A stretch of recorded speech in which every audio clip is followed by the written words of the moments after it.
blessing to be here today with Landry Morby. We actually just met for like the first time officially, like about, what was it, a week and a half ago? Yeah. Super, super awesome. And she's going to be helping me out with this show where we're going to be talking all about agent outreach. Right now, there's a lot going on in the industry between agent outreach and all these different strategies. So I think it's worth it for us to not only have a show, but to lead from the front and actually show you guys how to make calls to agents. Landry, I appreciate you. Thank you again. If you don't mind, give people a quick little background on yourself, batch service, and then just any information you feel is necessary before we jump into it.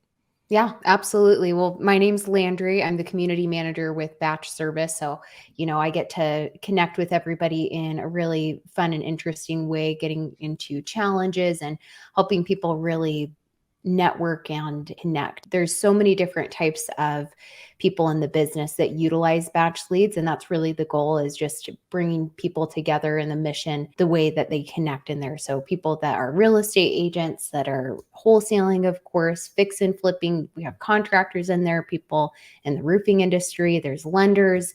It's really cool to just have, bring everybody together utilizing this one system to find the data that they need. So I think that's something that we could really talk about too, is that what's the difference between batch leads overall versus batch leads with agent outreach? What's the difference in the system? Right. Yeah. So it's been so phenomenal to have agent outreach in here. I've heard nothing but great things. People that maybe either never dealt with that in the past that are just checking it out, or people like you that's like the bread and butter of their business. And they're like game changer, mind blown. So basically within Batch, it's the whole idea is being an all-in-one system, being able to pull data on sellers, buyers, now agents, with that being in there. Everybody has that too, which is so cool. It's not like you need to be in this fancy plan to get it or anything. You can skip trace in there.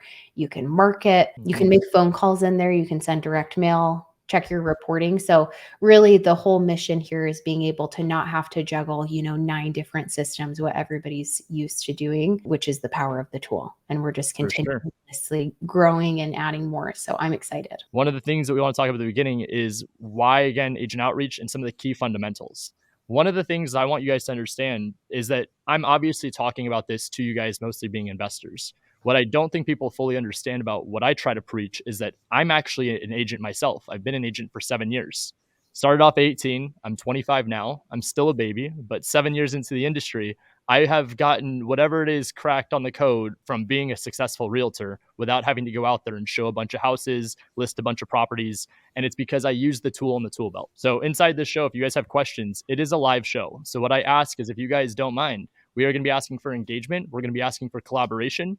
I always say this at our events and meetups, but you don't realize that the other person that you're looking for is probably on this show watching. So whether it's live or replayed, make sure to comment below what market you're in, what you're looking for, put out into the universe what it is that you're trying to attract, and you'd be surprised as to what's going to come your way. Now, as for agent outreach, some of the nitty-gritty strategies, what you need to understand about this, where I was going about me being an agent perspective, is that if you're just the person that's sending a text saying, "Are you a licensed realtor? Are you able to send me any off-market opportunities?" You send those kind of texts, what do you think the realtor is going to do? What I'm challenging and trying to change the narrative for them is that as they're getting overwhelmed with these spam messages, because that's what it is, I'm trying to train them to qualify you as an investor. So I'm going to give you the exact blueprint that I'm telling these agents to do to qualify you. I'm telling them just like they would a normal client. Number 1, what's your buy box? Number 2, can I see a proof of funds? Number 3, this is the hardest one for a lot of people. Can I see your last few deals? If you don't have the ability to show your last few deals, and I'm sorry, again, bold take, you shouldn't be wholesaling. You need to be partnered up, whether it's JV, actual partnership, or having some kind of an agreement with somebody that does have the capability of buying, to not only give yourself the confidence, but to give yourself the legitimacy. So if you can go in there and actually be an accredited investor in what you say you are, I'm not talking about changing the Instagram bio. I'm talking about going in there and actually doing the actionable steps to get a deal. You can understand why an agent would ask you what it is you're looking for. What is your proof of funds, which everybody can get a proof of funds. Third, the last few deals. It's not wrong to go and say, this is my partner. These are his last few deals. This is who I work with. Yeah. That's normal. That's fine. That's actually called authenticity and real. That's what we want. So if that's what the agent is being taught by me, you as the investor, how can you stand out? What personality do you have? Can you talk about some common world event that happened? There was a guy in my community, a huge shout out to Sean Tucker. This guy out in California was talking about the bank shut down, but I still got money. That's not a text that an agent's getting from spam investors just trying to find discounted properties, or they're put into a follow-up sequence. This is a real person that is sending mass texts, but with the right approach. It's intentional. That's what it all comes down to. So, key fundamentals, first off, is be real, be authentic, be genuine. Understand that what you're talking to on the other side is not just money. It's not going to be going in like this is a transactional relationship. This is relational. And if you can truly understand what we're saying inside of this, when we're saying go and talk to agents and make it relational, I'm saying that sometimes walk away from the deal is the best thing to do. Sometimes having conversations with an agent where you're on the phone, which I'm sure we're going to find somebody, they have a listing, they have a pocket listing. My offer's too low. So rather than trying to be the guy, as Brent always says, we are deal finders, not deal creators, rather than trying to be the guy that is a deal creator, like, how do I put it inside this box and make it a deal? I'm like, no, I'm actually going to be the guy that can tell you why my numbers are what makes it a deal. And if it doesn't make sense for your seller to accept that, I understand. So the philosophy is if it's not this one, it's the next. That's what I teach. That's what I preach. That's what I try to go out there and make sure everybody understands. This is all relationship focused business. If you can understand the goal is really just to get a number of realtors bringing you 1 to 2 deals a year, the average realtor does 10 to 11 deals a year. The average investor does 7 to 8. If you're a high level investor doing very high production, you're around 20 to 50 transactions a year. You find 25 realtors through agent outreach that bring you 2 deals a year. That's 50 transactions. Welcome to the big leagues. So I'll get off my soapbox. Landry, give us some rundowns for agent outreach, some stuff that you know, what Batch Leads has to offer. Maybe we even show some of the system and the overview. What are your thoughts? Yeah, absolutely. This has been such an awesome tool because, of course, not only can you reach out to agents to find you pocket listings and work with them with other properties that they encounter in their day-to-day, but you can reach out to them to find relationships with other buyers that they're already representing, people fix and flipping. So yeah, basically you're just able to come into agent outreach, and there's a lot of other things you can do through property search, which I really like doing because then you can like narrow down finding those on market listings and then just save the agents attached. So all you guys do is just type in your location. You have to do that. That's the only thing that's required. And then the rest is up to you. So first name, last name, office name, or the brokerage. And then this is what Ryan was talking about, like being able to look up how many listings they've sold in a certain time frame, or if they currently have any active listings on the MLS. So if we were to type in 5 active listings, well, five's high. Let's go ahead and put in 3 active listings. And then Tampa, Florida, we could just search this and this pulls up a list of everyone that has 3 active listings. When you click on an agent after that simple search that we did, I'm just going to show you really quick on this other page. You'll be able to see stats here and everything. This is just on another page, but with that Tampa search, this is just an agent I pulled up. Once again, excuse us here for having so much blurring and we can't really move around to show you guys every nitty gritty thing.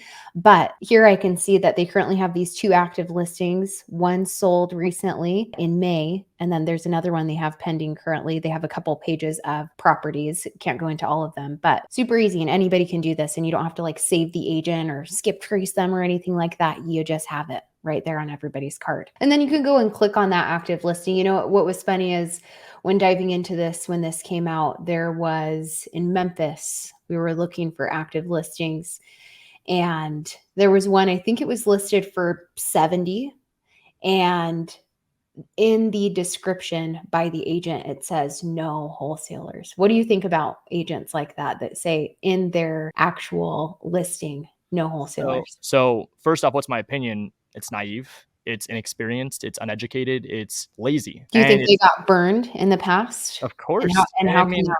Regulation's inevitable. Whether right now, there's a email that got sent out literally this morning. I posted in our Discord. The wholesale additional clause addendum. There's a wholesale box, a wholesale disclosure box. The seller and buyer have to sign off and acknowledge that they are a wholesale buyer or a wholesale seller. So you are basically in Arizona required to not only say, hello, I'm wholesaling in writing, you have to check a box, and so does the seller. The next piece is that the regulation is going to come in, which is real estate licenses. I don't think that's bad. I obviously understand, and there's things I got to keep my mouth quiet with, otherwise I get canceled. But there's things that the boards have to make money, so obviously they want people to be licensed. It is a scheme where people pay more money. But what I agree with in this aspect is that it's actually going to be creating guidelines to follow. Realtors are held to a code of ethics, standards, morals. Do they all do it? Absolutely not. Is every person in the world good? Absolutely not. Is every person in the world bad? Absolutely not. So you got to understand that realtors are the same thing. A lot of them that don't work with wholesalers or aren't investor friendly, is that someone you want to work with anyway? Probably not. So it's okay. Yeah, what you can try, which is one of my favorite things to do. When we looked at it, we're like, you know what? Let's run the comps anyway. And I was like, this, we would have to offer $0. And it's probably 150K lower. I get it. Yeah. That So it's happens. like, I don't know. I don't know. But it's cool too, though, because then you're coming in here and seeing, are these agents that I think I had someone also in the community that has an agent that's like, hey, I really want to work together. And I was like, just look up the agent and see what's kind of going on. Because somebody else was working with someone that every single listing of theirs had expired. And they Oof. could just see a list and they're like, maybe not. They just won't budge on the price on all of their listings. So you get to kind of see a list of, what are they doing with these properties? Who are they working for when For sure. listing them? And do they budge as well when the price isn't right? And that's all about the motivation situation of the seller, and you don't know until you call. In that case, if I ever see it, I kind of just tell people again, don't leave any stone left unturned. You got to know how to pivot. You got to know what the next part of the conversation is. You could always call them and ask why. You could always call them and do what I like to do, which is educate them. I'll kind of show you guys what we were talking about earlier too. And would you personally, Ryan, go about it that way if you were wanting to find buyers? I'd love to hear your take on, would you go to agents like the other way around and find cash buyers and then maybe reach out to the agents that represented maybe properties that looked like they'd been flipped? Or So what would that is that last part, 1,000%. So if I can go in and have a conversation with an agent that just represented an investor that flipped a house, Yes. there's a few things I always call like layers of the onion here. The first layer is that you can put together that agent represented the seller. The seller was at one point a buyer that flipped the property. So the next layer is, did the agent source the deal? Was it on Mm. market? Was it off market? Because if the agent helped acquire it, 9 times out of 10, they're the agent that lists it. Guess what? My Yeah. favorite one is the agent, the client. Was the agent the seller and the agent? Because if they were, now you have a buyer, you have an agent to work with that could bring you opportunities.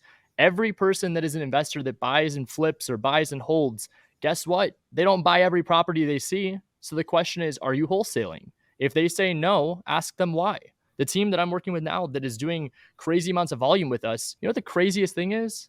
They're going to hit hundreds of millions of dollars in sales this year. They don't wholesale. So now they are. What do you think is going to happen? Minimum of $500,000 in the bottom line. Oh, yeah. Minimum. It's because they're not buying every deal. What they were doing before is buying it to flip. Well, if they can't buy it to flip, what are you going to do? You're just going to pass on it? No, no, no, no. There's money to be made. It may not be with you, but the value you provide to the person that it is value for in that deal, that's called an assignment fee.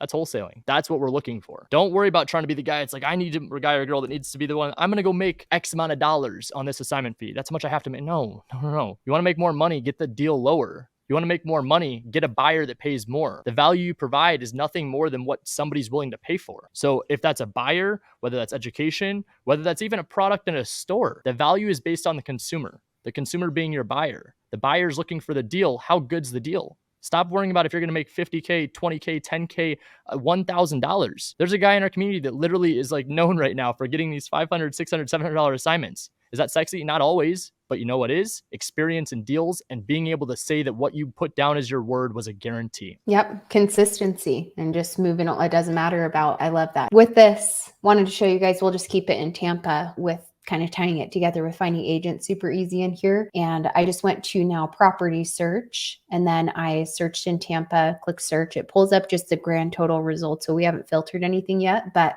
Cool. maybe in here, like you could say, hey, I'm eventually going to be looking for what we're going to do with these filters is find people that have potentially fix and flipped properties. And we'll just do residential single family. There's like over 300 filters in here. So I always tell people, I'm like, be patient with yourself, take your time, look through each of the sections because you could miss out on a point of data that's like, pulls exactly what you need. But I'm going to say I'm looking for residential single family and then just immediately go down to the cash buyer section. Landry, are we looking for buyers here? Are we looking for agents to bring us deals? What are we looking for? Yeah. So this way, if you use the property search, because obviously like in the agent outreach, it's like that is where we can focus on pulling those specifics on their listings. But then on the other hand, if you are going to be trying to connect with agents on properties that were maybe fix and flip, they've represented them, you can go and do that a little bit deeper I on love this it. side of I things. love it. So in Because this then case, we're looking at residential single family home probably sold for MLS status. yeah, yeah. So we could do sold. I'm going to come back around that, kind of just like painting this picture of Yep. yes, cash purchase. Usually, I mean, do you ever care about, let's say that you are trying to find buyers in this scenario, do you ever care about somebody having multiple properties in their The person that's portfolio? going to most is the one that's never done a flip before. Oh, And I'm not saying that to be the guy that's like, "Ah, like, those are the people you target." No, it's just that if you understand that the mom and pop shop people that flip 5 homes a year, they own a couple rentals or they're looking for their first rental, the value to them is that they're excited, it's emotional, it's that yeah. leap of faith. So, those are usually better not to filter out, and again, similar to the agent side, yes, you could probably target by property zone, but it's not something I do. Love it. Okay, cool. Yeah, so we'll just leave that at just yes, cash purchase. They don't have the same mailing address with their property address, so they don't live there. Cool. And I'm going to do one other filter down in that section where I usually will play around with doing purchased in like the last 12 months. So they purchased it within a year ago and So, then I'd they probably sold challenge it. that one just a little bit, and I'd say Okay, probably what would last you 3 do? months. Okay, the last three. Well, Yeah. what if you're doing in the case of finding the flips, they bought it and then they sold it. So what if you did, they So bought it? last 12 months, the only thing that scares me, there's Okay. a lot of investors that got wiped out in the last 12 months. So somebody that bought, what is it, June 20th? Yeah. In June, so to be very specific, June of last year was a very, very, very bad time. So I would just say the people that are selling, you don't know if they're necessarily even making money on the deal. The last 3 Mm. months, or even just to challenge it again, the last 6 months, anything from 2023. Okay, let's do the last 6. So then we can, like, add another filter that they For sure, sold it. So they for bought sure. it, sold it, love that. Okay, there's that. And then we'll come in here to ownership and do, I don't know, if they bought it within the last 6 months, maybe it sold in the last 3, maybe in Yeah, the and last I'd say if they've owned 6. it, I would say maybe that's the last 12 months, I mean, that's not terrible. Yeah, okay. Well, then with this though, then if we're pairing these together, then if they bought it and then they sold it, this is kind of the idea of like Oh, three. so it's like 6 months. I see what you're saying. Yeah, Yeah. yeah. Okay, so what's your thought on this one? I mean, how long would somebody need? I guess To own the everybody is property? different. Yeah, to let it go after they flipped it. Worst case scenario, like, if they were trying to offload it, and it'd probably be like, if they owned it and it was done, renovated, and they couldn't sell it, 2, 3 months. If it's someone that's trying to get in, out, they should only own it for 2 or 3 months. Flips should be done in 6 to 10 weeks at most. If it's 12 weeks, it's Okay. a big remodel. Okay, let's just do this just to give you guys an idea and just apply it. Sure. So with those, we'll see what we get. So there's 598 that were bought Wow. within the past 6 months, sold in the last 3 months. Yes, they were purchased with cash. Yes, single family residential. And what you could do before even looking into any of these is we'll have to blur that info.